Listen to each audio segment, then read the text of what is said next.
Yolum düştü bu köye, taş duvar kara çınar. Kapında eski bir gölge, içimde yarım bahar. Bir mektup kaldı cebimde, adını yazmıştın dün. Yüzümde rüzgar izi, gözümde eksik gün. Sana varır bu sesim, geceyi deler gider.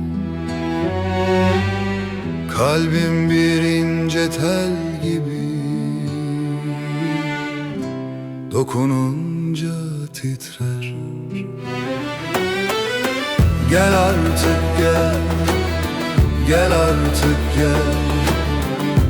Bu gönül seni bekler. Gel artık gel, gel artık, gel artık gel.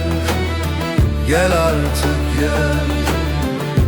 Kara çınar şahitler. Gel artık gel, gel artık.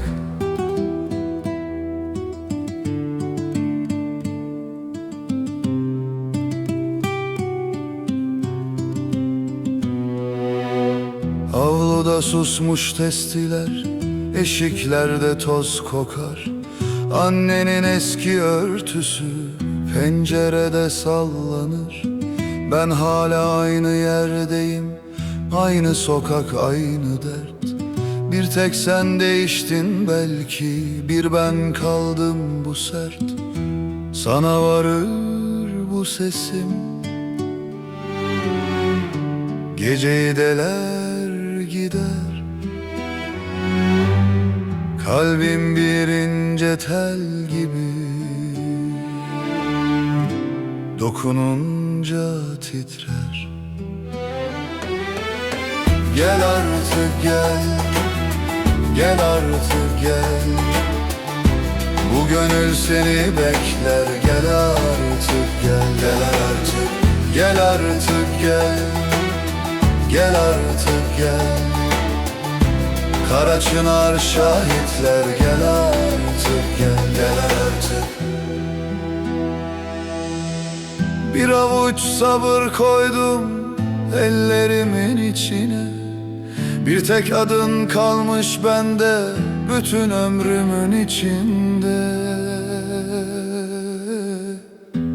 Dön de gör, dön de gör.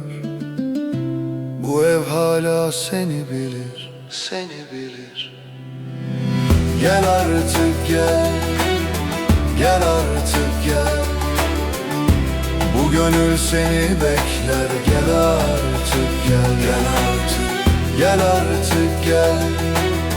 Gel artık gel. Kara çınar şahitler. Gel artık gel, gel artık.